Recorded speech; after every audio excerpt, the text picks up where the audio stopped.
ശ്രീകൃഷ്ണ ജ്യോതിഷാലയത്തേക്ക് ഏവർക്കും സ്വാഗതം. ഞാൻ ജ്യോത്സ്യൻ വിജയൻ കുട്ടു. അതായത് ഇപ്പോൾ ഇവിടെ പറയുന്നത് ഈ വർഷത്തെ, അതായത് 2024 ഏപ്രിൽ മാസത്തെ വിഷുഫലം, അതായത് 1199 ആണ്ട് ഉള്ള വിഷുഫലമാണ് പറയുന്നത്. 1199 ആണ്ട് മലയാള വർഷം, അതുപോലെ തന്നെ 2024 ഇംഗ്ലീഷ് വർഷം. ഇതിലത്തെ വിഷുഫലമാണ് ഇപ്പോൾ പറയാൻ പോകുന്നത്. വിഷുഫലത്തിൽ കുംഭശനി, അതായത് കുംഭൻ രാശിയിൽ സഞ്ചരിച്ചുകൊണ്ടിരിക്കുന്ന ശനി, മേടവ്യാഴം, മേടൻ രാശിയിൽ സഞ്ചരിച്ചുകൊണ്ടിരിക്കുന്ന വ്യാഴം, കൊല്ലവർഷം 1199 മീനമാസം 31, അതായത് മീനമാസം 31 ശനിയാഴ്ച ഉദയാൽ, അതായത് ഉദയത്തിന് ശേഷം 36 നാഴികയും 6 വിനാഴിയും, 36 നാഴികയും 6 വിനാഴിയും, ഉദയത്തിന് ശേഷം 36 നാഴികയും 6 വിനാഴിയും ചെന്നതിന് ശേഷമാണ് മീനത്തിൽ നിന്നും, അതായത് മീനമാസമാണ്, മീനരാശിയിൽ നിന്നും സൂര്യൻ മേടൻ രാശിയിലേക്ക് അതായത് സൂര്യൻ പറഞ്ഞ രവി സംക്രമിക്കുന്നത്. അപ്പം മേഷ വിഷു സംക്രമം എന്ന് പറയും. മേടരാശിയിൽ സൂര്യൻ പ്രവേശിക്കുന്ന സമയത്തിനെ അടിസ്ഥാനപരമാക്കിയിട്ടാണ് വിഷുഫലം പറയുന്നത്. അപ്പോൾ മേടൻ രാശിയിലേക്ക് മീനൻ മാസത്തിൽ നിന്നും, മീനൻ രാശിയിൽ നിന്നും മേടൻ രാശിയിലേക്ക് മാറുന്നത്, അതായത് സൂര്യൻ മാറുന്നത് മീനമാസം 31-ാം തീയതി 36 നാഴിക, ഉദയത്തിന് ശേഷം 36 നാഴികയും 6 വിനാഴിയും, അതായത് ശനിയാഴ്ച. അതായത് സമയം നമുക്ക് IST സമയം പറയുകയാണെങ്കിൽ രാത്രി 8:22 രാത്രി 8:22 വരുന്നത്. അപ്പോൾ ആ സമയത്ത് മകീര നക്ഷത്രമാണ് വരുന്നത്. മകീര നക്ഷത്രത്തിലാണ് ചന്ദ്രൻ സഞ്ചരിച്ചുകൊണ്ടിരിക്കുന്നത്. മകീര നക്ഷത്രത്തിലാണ്. ശുക്ലപക്ഷ ഷഷ്ടി പറഞ്ഞ വെളുത്ത പക്ഷം, അതായത് കറുത്ത ബാബിന് ശേഷമുള്ള ഷഷ്ടി, 6ാമത്തെ ദിവസം ഷഷ്ടി തിഥിയും പന്നികരണവും, കരണം വന്നിട്ട് പന്നികരണമാണ്. ശോഭനനാമ നിത്യയോഗവും നല്ലതാണ്. പന്നികരണവും ശോഭനനാമ നിത്യയോഗവും കൂടിയ മിഥുനക്കൂറ്റിൽ, അതായത് മിഥുനൻ രാശിയിലാണ് ചന്ദ്രൻ സഞ്ചരിച്ചുകൊണ്ടിരിക്കുന്നത്. അപ്പോൾ മിഥുനക്കൂറ്റിൽ തുലാ ലഗ്ന സമുച്ചയത്തിൽ, അതായത് ആ സമയത്ത് ഉദിച്ചു വരുന്ന ലഗ്നം എന്ന് പറയുന്നത് തുലാ ലഗ്നമാണ്. അപ്പോൾ തുലാ ലഗ്ന സമുച്ചയത്തിൽ അഗ്നി ഭൂതോദയം കൊണ്ട്, ഭൂതോദയം പറഞ്ഞാൽ ആ സമയത്തുള്ള ഭൂതം ഏതാണ് ചോദിച്ചാൽ അഗ്നിയാണ്. അഗ്നി ഭൂതോദയത്തിൽ മേഷ വിഷു സംക്രമം, അതായത് വിഷു സംക്രമം വരുന്നത് ഈ സമയത്താണ് എന്നുള്ളതാണ് പറയുന്നത്. ആ സമയത്ത് തുലാ ലഗ്നമാണ് ഉദിച്ചു വരുന്ന ലഗ്നം എന്ന് പറയുന്നത്. ആ തുലാ ലഗ്ന പ്രകാരം തന്നെ ഗ്രഹസ്ഥിതി ഒന്ന് ചിന്തിച്ചു കഴിഞ്ഞാൽ തുലാ ലഗ്നത്തിന്റെ 3-ാം ഭാവത്തിൽ ഗുളികനാണ് നിൽക്കുന്നത്. 3-ാം ഭാവത്തിൽ വ്യാഴക്ഷേത്രത്തിൽ ഗുളികനാണ് നിൽക്കുന്നത്. 5-ാം ഭാവത്തിൽ ചൊവ്വയും ശനിയും കൂടി നിൽക്കുന്നുണ്ട്. 5-ാം ഭാവത്തിൽ, അതായത് കുംഭൻ രാശിയിൽ ശനിയും ചൊവ്വയും കൂടി നിൽക്കുന്നുണ്ട്. 6-ാം ഭാവത്തിൽ നിൽക്കുന്നത് സൂര്യനും ബുധനും ശുക്രനും രാഹുവുമാണ് നിൽക്കുന്നത്, അതായത് മീനൻ രാശിയിൽ. മേടൻ രാശിയിൽ 7-ാം ഭാവത്തിൽ നിൽക്കുന്നത് വ്യാഴമാണ്. 9-ാം ഭാവത്തിൽ മിഥുനൻ രാശിയിൽ നിൽക്കുന്നത് ചന്ദ്രനും. കന്നിരാശി 12-ാം ഭാവത്തിൽ നിൽക്കുന്നത് കേതുവുമാണ് നിൽക്കുന്നത്. അപ്പോൾ ഇവിടെ ഈ രാശിപ്രകാരം നോക്കുമ്പോൾ വ്യാഴത്തിന്റെ ഇഷ്ടസ്ഥിതി നല്ല തന്നെയാണ്. അതായത് ലഗ്നാൽ 7-ാം ഭാവത്തിൽ വ്യാഴം നിൽക്കുന്നുണ്ട്. വ്യാഴം ലഗ്നത്തിന് വീക്ഷിക്കുന്നുണ്ട്. അതുകൂടാതെ തന്നെ 11-ാം ഭാവത്തിന് വീക്ഷിക്കുന്നുണ്ട് വ്യാഴം. അതുകൂടാതെ 3-ാം ഭാവത്തിനെയും വീക്ഷിക്കുന്നുണ്ട് വ്യാഴം വീക്ഷിക്കുന്നത് പറഞ്ഞാൽ ദൃഷ്ടി ചെയ്യുന്ന ഓരോരോ ദിക്കുകളിനെ പറയുന്നത്. 11-ാം ഭാവത്തിലേക്കും അതുപോലെ ലഗ്നത്തിലേക്കും 3-ാം ഭാവത്തിലേക്കും ദൃഷ്ടി ചെയ്യുന്നുണ്ട്. അപ്പോൾ ഇവിടെ നോക്കുന്ന സമയത്ത് ലഗ്നം എന്ന് പറയുന്നത് തുലാ ലഗ്നമാണ്. തുലാ ലഗ്നത്തിന്റെ അധിപൻ ശുക്രനാണ്. ശുക്രൻ 8-ാം ഭാവം, അതായത് 8-ാം ഭാവം പറഞ്ഞാൽ ഇടവൻ രാശി 8ാം ഭാവം ഏറ്റെടുത്തുകൊണ്ട്, ലഗ്നാധിപൻ 8ാം ഭാവം അഷ്ടമസ്ഥാനം ഏറ്റെടുത്തുകൊണ്ട് 6ാം ഭാവമായ അനിഷ്ടസ്ഥാനമായിട്ടുള്ള മീനൻ രാശിയിൽ ഉച്ചസ്ഥനായിട്ടാണ് നിൽക്കുന്നത്. സൂര്യനോടൊപ്പം ബുധനോടൊപ്പം രാഹുവിനോടൊപ്പം ഉച്ചസ്ഥാനം നിൽക്കുന്നത്. അപ്പോൾ എന്താന്ന് വെച്ച് പറഞ്ഞാൽ ലഗ്നാധിപൻ അഷ്ടമസ്ഥാനം നാശസ്ഥാനമാണ്. സർവപ്രണാസോ വിപദോ അപവാദോ കേതുപ്രദേശോ മരണസ്യ ദാസ മരാദ്യം ഗതാച്ച വിഘ്ന എന്നാണ് പറയുന്നത്. അപ്പോൾ എന്താ വെച്ചാൽ സർവപ്രണാസോ, അപ്പോൾ സർവ്വവസ്തുക്കളുടെയും നാശങ്ങൾ ഉണ്ടാകും എന്നൊക്കെയാണ് ഈ പറയുന്നത്. അതായത് സർവ്വവസ്തുക്കളുടെ നാശങ്ങൾ, അപമാനങ്ങൾ, അതായത് ഭൂമിക്ക് ദോഷങ്ങൾ വരുന്നതൊക്കെയാണ് പറയുന്നത്. ഭൂമി കാരകനായിട്ടുള്ള ഗ്രഹം ലഗ്നാൽ 5ാം ഭാവത്തിൽ നിൽക്കുന്നുണ്ട്. അതുപോലെ തന്നെ ലഗ്നാധിപന്റെ 12ാം ഭാവത്തിലാണ് ഭൂമികാരകനായിട്ടുള്ള ചൊവ്വ നിൽക്കുന്നത്. ലഗ്നാധിപൻ തന്നെ അഷ്ടമസ്ഥാനം ഏറ്റെടുത്തുകൊണ്ട് 6ാം ഭാവത്തിൽ നിൽക്കുന്നുണ്ട്. മത്സ്യരാശിയിൽ നിൽക്കുന്നത്. മത്സ്യരാശി പറഞ്ഞാൽ അത് മത്സ്യരാശി പറഞ്ഞാൽ മീനൻ രാശി ജലരാശിയും കൂടിയാണ്. അപ്പം ജലരാശിയും കൂടി ആയിരിക്കുന്ന കാരണം കൊണ്ട് അവിടെ കൂടെ നിൽക്കുന്നത് സൂര്യനും ബുധനും, അതായത് ബാധകാധിപനും അതായത് 11ാം ഭാവാധിപനും ബാധകാധിപനുമായിട്ടുള്ള സൂര്യൻ 6ാം ഭാവത്തിൽ നിൽക്കുന്നുണ്ട്. അതുപോലെ തന്നെ 9ാം ഭാവാധിപനും 12ാം ഭാവാധിപനുമായിട്ടുള്ള ബുധൻ നീചം പിടിച്ച് നിൽക്കുന്നുണ്ട്. നീചഭംഗ രാജയോഗം ഉണ്ട് താനും. അതുപോലെ തന്നെ രാഹു നിൽക്കുന്നുണ്ട് ശുക്രന്റെ കൂടെ. അപ്പം ലഗ്നാധിപൻ അഷ്ടമസ്ഥാനം ഏറ്റെടുത്തുകൊണ്ട് 6ാം ഭാവത്ത് നിന്ന് കഴിഞ്ഞു പറഞ്ഞാൽ രോഗാധിക്യങ്ങൾ ഉണ്ടാകും. ഭൂമിയിൽ ജീവിക്കുന്നവർക്ക് രോഗാധിക്യങ്ങൾ ഉണ്ടാകും. വൈറസ് സംബന്ധമായിട്ടുള്ള രോഗങ്ങൾ ഉണ്ടാകും. ഗുളികൻ 3ലാണ് നിൽക്കുന്നത്. അപ്പോൾ വൈറസ് സംബന്ധമായിട്ടുള്ള രോഗങ്ങൾ ഉണ്ടാവും. എന്നിരുന്നാലും അതിലേക്ക് ചെറുത്ത് നിൽക്കുവാനുള്ള കെൽപ്പ് ഭരണാധികാരിയായിട്ടുള്ള സൂര്യൻ നിൽക്കുന്നത് 6ാം ഭാവത്തിലാണ്. കുറച്ച് കഷ്ടപ്പെടുമെങ്കിലും വ്യാഴത്തിന്റെ ദൃഷ്ടിയിൽ ലഗ്നാൽ 7ാം ഭാവത്തിൽ വ്യാഴം നിൽക്കുന്നത് വളരെ ഉചിതകരമായിട്ടാണ്.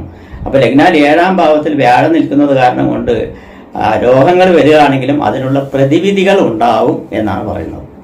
പ്രതിവിധികൾ ഉണ്ടാവും.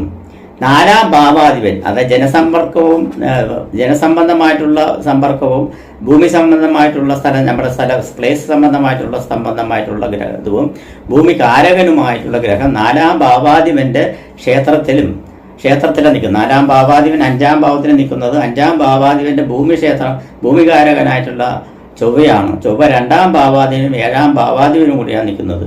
ഭൂമികാരകനായിട്ടുള്ള നിൽക്കുന്നത്. അപ്പോൾ ജനസമ്പർക്കനായിട്ടുള്ള ശനി 5ാം ഭാവത്തിൽ ഭൂമികാരകനായിട്ടുള്ള യോഗം നിൽക്കുന്നുണ്ട്.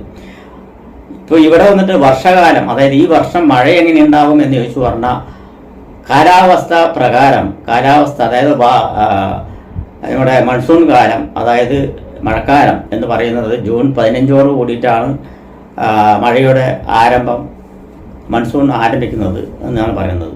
വർഷകാലം ആരംഭിക്കുന്നത് അത് യഥാക്രമം ആ സമയത്ത് തന്നെ ഉണ്ടാകും എന്നുള്ളതാണ് ഇതിൽ കാണുന്നത്. ലഗ്നാധിപൻ തന്നെ മത്സ്യരാശിയായിട്ടുള്ള 6ാം, അതായത് മീനൻ ജലരാശിയായിട്ടുള്ള 6ാം ഭാവത്തിൽ നിൽക്കുന്നത് കാരണം മഴ ഇഷ്ടം പോലെ ഉണ്ടാവും എന്നുള്ളത് കാണുന്നുണ്ട്. വർഷകാലം ഫുള്ളായിട്ട് കാലവർഷം ഫുള്ളായിട്ടുണ്ടാവും എന്നുള്ളതും പറയുന്നുണ്ട്. അതുകൂടാതെ തന്നെ ന്യൂനമർദ്ദം സംബന്ധമായിട്ടുള്ള ഇത് ഉണ്ടാവും. കാരണം ചന്ദ്രന്റെ കേന്ദ്രത്തിലാണ് ലഗ്നാധിപനായിട്ടുള്ള ഗ്രഹം നിൽക്കുന്നത്, അതും ജലരാശിയിൽ. അത് കാരണം ന്യൂനമർദ്ദന സംബന്ധമായിട്ടുള്ള മഴകളും ഇതിൽ കാലവർഷം കൂടാതെ ഉണ്ടാവും എന്നാണ് പറയുന്നത്. അത് ന്യൂനമർദ്ദം എന്ന് വെച്ച് പറഞ്ഞാൽ ചിലപ്പോൾ വിടാതെ 3, 4, 5 ദിവസങ്ങളൊക്കെ വിടാതെ മഴ പെയ്യാനുള്ള സാധ്യതകളുണ്ട് എന്നാണ് പറയുന്നത്. ചുരുക്കി പറയുകയാണെങ്കിൽ പ്രളയ സാധ്യതയെല്ലാം ഉണ്ടാവും എന്നാണ് പറയുന്നത്. ജലപ്രളയമൊക്കെ ഉണ്ടാവും എന്നാണ് പറയുന്നത്. മേടൻ രാശിയിൽ വ്യാഴം നിൽക്കുന്നത് കാരണം കൊണ്ടും ജലരാശിയിൽ ലഗ്നാധിപൻ അഷ്ടമസ്ഥാനം ഏറ്റെടുത്ത് നിൽക്കുന്ന കാരണം കൊണ്ടും പ്രളയത്താൽ വന്നിട്ട് ബുദ്ധിമുട്ടുകൾ ഉണ്ടാകും. പക്ഷെ അതിനുള്ള പരിഹാരങ്ങളൊക്കെ പെട്ടെന്ന് തന്നെ ചെയ്യാനുള്ള മുൻകൂട്ടലുകൾ എല്ലാം ഉണ്ടാവും. കാരണം വ്യാഴത്തിൻ്റെ ദൃഷ്ടി ലഗ്നത്തിലേക്ക് വരുന്നുണ്ട്. അത് കാരണം കൊണ്ട് അങ്ങനെയെല്ലാം ഉണ്ടാവും എന്നുള്ളത് പറയുന്നത്. അപ്പം അങ്ങനെയൊക്കെ ആണെങ്കിലും രോഗാധിക്യ സംബന്ധമായിട്ടുള്ള ഇത് വന്നിട്ടുണ്ട്. ഗവൺമെന്റ് സംബന്ധമായിട്ടുള്ള ലെവലിൽ നോക്കുന്ന സമയത്ത് ഗവൺമെന്റ് കാരകനായിട്ടുള്ള ഗ്രഹം 6ാം ഭാവത്തിലാണ്. അപ്പോൾ ഗവൺമെന്റിന് ഭയങ്കര ബുദ്ധിമുട്ടുകളും കാര്യങ്ങളൊക്കെ ഉണ്ടാകും. ചേർത്ത് നിൽക്കാൻ ബുദ്ധിമുട്ടുകൾ ഉണ്ടാവും. അതുപോലെ തന്നെ ധനസംബന്ധമായിട്ടുള്ള പ്രശ്നങ്ങളുണ്ടാവും. ഫൈനാൻസ് സംബന്ധമായിട്ടുള്ള പ്രശ്നങ്ങളുണ്ടാവും. ഭരണാധികാരികൾക്ക് ഭയങ്കര ബുദ്ധിമുട്ടുകളുണ്ടാവും എന്നൊക്കെയാണ് ഈ വിഷുഫലത്തിൽ പറയുന്നത്. എന്നിരുന്നാലും അതിനെല്ലാം തരണം ചെയ്ത് കൊണ്ടുപോകാനുള്ള കഴിവ് ഉണ്ടാവും എന്നുള്ളതും വ്യാഴൻ 7ാം ഭാവത്തിൽ വ്യാഴൻ ഇഷ്ടസ്ഥാനത്തിൽ വന്ന് നിൽക്കുന്നത് വളരെ ഭാഗ്യമായിട്ടാണ് കാണുന്നത്. അത് കാരണം കൊണ്ട് തന്നെ എന്ത് തന്നെ വന്നാലും അതിനുള്ള പ്രതിവിധികൾ ഉണ്ടാവും എന്നാണ് പറയുന്നത്. അപ്പോൾ ഇങ്ങനെയാണ് വിഷുപ്പനം വരുന്നത്. അപ്പോൾ വിഷുഫലത്തിൽ നമുക്ക് ഓരോ നക്ഷത്രക്കാർക്കുള്ള ഫലം എങ്ങനെയുണ്ട് എന്ന് നോക്കാം. ചിത്ര നക്ഷത്രക്കാർക്ക്, അതായത് മകീരത്തിൻ്റെ അനുരഞ്ജന നക്ഷത്രമാണ് ചിത്ര. മകീര നക്ഷത്രത്തിലാണ് വിഷുഫലം വരുന്നത് എന്നുള്ളത് ഞാൻ നേരത്തെ പറഞ്ഞിട്ടുണ്ട്. അപ്പോൾ അതിൽ മകീര നക്ഷത്രത്തിൻ്റെ കറക്റ്റ് അനുരഞ്ജന നക്ഷത്രമാണ് ചിത്ര നക്ഷത്രം. അപ്പോൾ ചിത്ര നക്ഷത്രക്കാർക്കും ഇത് വിഷുഫലം ബാധകമാണെന്നാണ് പറയുന്നത്. അവർക്ക് ഇതുപോലെ ബാധകം പറയുന്ന 6 മാസക്കാലം വളരെ കഷ്ടപ്പാടുകൾ ഉള്ള സമയമായിരിക്കും. കന്നിമാസം വരയ്ക്കും, മേടമാസം തൊട്ട് കന്നിമാസം വരയ്ക്കും ഇങ്ങനെയുള്ള സമയമാണ് വരുന്നത്. അത് കാരണം കൊണ്ട് തന്നെ ഋഗ്ധാര അല്ലെങ്കിൽ രുദ്രാഭിഷേകം എന്നിവ ഇത് രണ്ടിലേതെങ്കിലും ഒന്ന് മഹാദേവ ക്ഷേത്രത്തിൽ അവരവരുടെ നാളുകൾ, അതായത് മാസങ്ങൾ വരുന്ന മേടമാസം തൊട്ട് കന്നിമാസം വരയ്ക്കും മലയാള മാസത്തിൽ വരുന്ന ചിത്ര നക്ഷത്രത്തിൽ പെട്ടിരിക്കുന്ന നക്ഷത്രക്കാർക്ക് ഈ വഴിപാട് ചെയ്തു വരികയാണെങ്കിൽ, ആ നക്ഷത്രം വരുന്ന സമയത്ത് ഈ വഴിപാടുകൾ ചെയ്തു വരികയാണെങ്കിൽ ആ ദോഷാധികം കുറയും. അല്ലെങ്കിൽ ആരോഗ്യ സംബന്ധമായിട്ടുള്ള പ്രശ്നങ്ങൾ, ധനസംബന്ധമായിട്ടുള്ള പ്രശ്നങ്ങൾ, തൊഴിൽ സംബന്ധമായിട്ടുള്ള തലവേദനകൾ, അതുപോലെ തന്നെ ഭാഗ്യക്കുറവുകൾ ഉണ്ടാവുക, ദയനീയപരമായിട്ടുള്ളതുണ്ടാവുക, മാനസിക സംഘർഷങ്ങൾ ഉണ്ടാവുക, ഭാര്യ ഭർത്താക്കൾ തമ്മിൽ ഐക്യത കുറവുണ്ടാവുക, കുടുംബത്തിൽ കലഹങ്ങളുണ്ടാവുക, ഇങ്ങനെയെല്ലാം വരുവാനുള്ള സാധ്യതയുണ്ട്. ആരോഗ്യ സംബന്ധമായിട്ടുള്ള പ്രശ്നങ്ങൾ ഉടലെടുക്കുവാനുള്ള സാധ്യതയെല്ലാം ഈ വിഷുഫലത്തിൽ ചിത്ര നക്ഷത്രക്കാർക്ക് വരുവാനുള്ള സാധ്യതയുണ്ട്. അത് കാരണം കൊണ്ട് തന്നെ ഞാൻ പറഞ്ഞിരിക്കുന്ന ഈ വഴിപാട് ചെയ്ത് കഴിഞ്ഞാൽ അതിൽ ദോഷാധിക്യം കുറഞ്ഞ് അത് മേൽക്കൈ വരുവാനുള്ള സാധ്യതയുണ്ട്.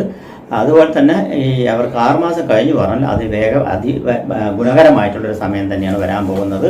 അതായത് ധനലാഭം വരുവാനുള്ള സാധ്യതയുണ്ട്, തൊഴിൽ വിജയം വരുവാനുള്ള സാധ്യതയുണ്ട്, തൊഴിൽ മേഖല പുഷ്ടിപ്പെടുത്തുവാനുള്ള സാധ്യതയുണ്ട്, തൊഴിൽപരമായിട്ടുള്ള പുതിയ ബിസിനസ്സുകൾ ഉടലെടുത്ത് അല്ലെങ്കിൽ അത് കണ്ടുപിടിച്ച് അതിന് പുതിയ മേഖലകൾ സൃഷ്ടിക്കുകയും പുതിയ ബിസിനസ് തുടങ്ങുവാനുള്ള സാധ്യതകൾ കണ്ടുപിടിക്കുകയും അത് തുടങ്ങുവാനുള്ള സാഹചര്യങ്ങൾ ഒത്തുവരികയും ചെയ്യുന്ന ഉണ്ടാവും. അതുപോലെ തന്നെ തൊഴിൽ സംബന്ധമായിട്ടുള്ള പുതിയ മേഖലകൾ തേടിപ്പോവുകയും അതിൽ വിജയം കൈവരിക്കാനുള്ള സാധ്യതകളും എല്ലാം ഉണ്ടാവും. പുതിയ തൊഴിൽ മേഖല പറഞ്ഞ തൊഴിൽ ഇഷ്ടംമാതിരിയുള്ള തൊഴിലുകളുണ്ട്. IT മേഖലയുണ്ട്, കമ്പ്യൂട്ടർ സംബന്ധമായിട്ടുള്ള മേഖലയുണ്ട്, ടെക്നിക്കൽ സംബന്ധമായിട്ടുള്ള, മെക്കാനിക്കൽ സംബന്ധമായിട്ടുള്ള. അപ്പോൾ അങ്ങനെയൊക്കെ നോക്കുന്ന സമയത്ത് തുലാരാശിക്കാർക്ക്, അതായത് തുലാരാശി ചിത്ര നക്ഷത്രക്കാർക്ക് പൊതുവെ വരികയാണെങ്കിൽ, ചിത്ര നക്ഷത്രക്കാർക്ക് പൊതുവെ പറയുകയാണെങ്കിൽ IT സംബന്ധമായിട്ടുള്ള മേഖലയിലും മെക്കാനിക്കൽ സംബന്ധമായിട്ടുള്ള മേഖലയിലും വളരെ പരമായിട്ടുള്ള നേട്ടങ്ങൾ ഉണ്ടാകാനുള്ള സാധ്യതകൾ കാണുന്നുണ്ട്. ഹൈടെക് സംബന്ധമായിട്ടുള്ള, മിഷനറി സംബന്ധമായിട്ടുള്ള മേഖലയിൽ വർക്ക് ചെയ്യുന്നവർക്കും മെക്കാനിക്കൽ സംബന്ധമായിട്ടുള്ള മേഖലയിൽ വർക്ക് ചെയ്യുന്നവർക്കും, കാർ വിപണിയിൽ സംബന്ധമായിട്ടുള്ളതിൽ വർക്ക് ചെയ്യുന്നവർക്കും, ഏത് വാഹന സംബന്ധമായിട്ടുള്ള മേഖലയിൽ വർക്ക് ചെയ്യുന്നവർക്ക് ഗുണാനുഭവങ്ങൾ ഉണ്ടാവും. പുതിയ ടെക്നോളജിക്കൽ സംബന്ധമായിട്ടുള്ള ഇത് കണ്ടുപിടിച്ച് അതിൽ വിജയം കൈവരിച്ച് മറ്റുള്ളവരുടെ അഭിനന്ദനങ്ങൾ വാങ്ങിക്കുവാനും കേൾക്കുവാനും അല്ലെങ്കിൽ അത് അംഗീകാരം കിട്ടുവാനുമുള്ള സാധ്യതകളെല്ലാം കാണുന്നുണ്ട്. സിനിമാ മേഖലയിൽ പ്രവർത്തിക്കുന്നവർക്ക് വൻ ഉഗ്രപരമായിട്ടുള്ള നേട്ടങ്ങൾ കൈവരിക്കുവാനുള്ള സാധ്യതകൾ കൈവന്നു വരുവാനുണ്ട്. രാഷ്ട്രീയത്തിൽ പ്രവർത്തിക്കുന്നവർക്ക് അംഗീകാരങ്ങൾ വന്നിരുന്നാൽ കിട്ടുവാനുള്ള സാധ്യതകൾ പൊതുവെ കാണുന്നുണ്ട്. ഈ പരിഹാരമെല്ലാം ചെയ്തു കഴിഞ്ഞ് കന്നിമാസത്തിന് ശേഷമാണ് ഈ ഗുണാനുഭവങ്ങളെല്ലാം വന്ന് ചേരുന്നത് എന്നുള്ളതും കൂടി ഓർക്കണം.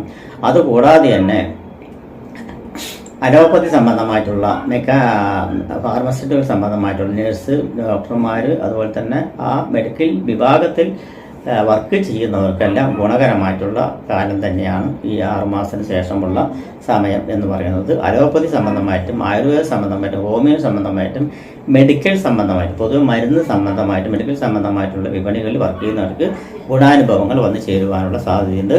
അതുപോലെ തന്നെ കൺസ്ട്രക്ഷൻ വർക്ക് ചെയ്യുന്നവർക്ക് ഗുണാനുഭവങ്ങൾ വന്നു ചേരുവാനുള്ള സാധ്യതയുണ്ട്. ഭൂമി സംബന്ധമായിട്ടുള്ള വർക്കുകൾ ചെയ്യുന്നവർക്ക് ഗുണദോഷ മിശ്ര ഫലമാണ്. അതായത് കച്ചവടങ്ങൾ നടക്കുവാനുള്ള സാധ്യത കുറച്ച് കുറഞ്ഞു വരും. ഭൂമി സംബന്ധമായിട്ടുള്ള വർക്കുകൾ ചെയ്യുന്നവർക്ക് പ്രത്യേകിച്ച് പറയുകയാണെങ്കിൽ റിയൽ എസ്റ്റേറ്റ് സംബന്ധമായിട്ട് വർക്ക് ചെയ്യുന്നവർക്കെല്ലാം ചില ബാധ്യതകളെല്ലാം വന്ന് ചേരുകയും ചില കച്ചവടങ്ങളെല്ലാം നടക്കാതെ പോവുകയും ചെയ്യുന്ന ഒരവസ്ഥകളെല്ലാം ഉണ്ടാവും.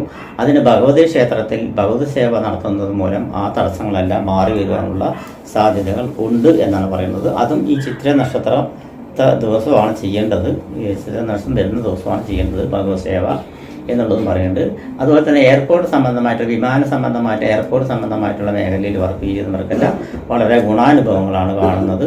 അതുപോലെ തന്നെ വസ്ത്രമേഖലയിൽ പ്രവർത്തിക്കുന്നവർക്കും സ്വർണ്ണാഭരണ മേഖലയിൽ പ്രവർത്തിക്കുന്നവർക്കും ഗുണദോഷ മിശ്ര ഫലമാണ് കാണുന്നത്. അതുപോലെ വിദേശ സംബന്ധമായിട്ടും വിദേശ രാജ്യങ്ങളിൽ പോയി വിദേശത്ത് ജോലി ചെയ്ത് ജോലിയെടുത്ത് അല്ലെങ്കിൽ വിദേശത്ത് വിസിറ്റിംഗ് വിസയ്ക്ക് പോയി ജോലിയെടുത്ത് കഴിയുന്നവർക്കെല്ലാം ആദ്യത്തെ 6 മാസം കുറച്ച് ബുദ്ധിമുട്ടായിരിക്കും.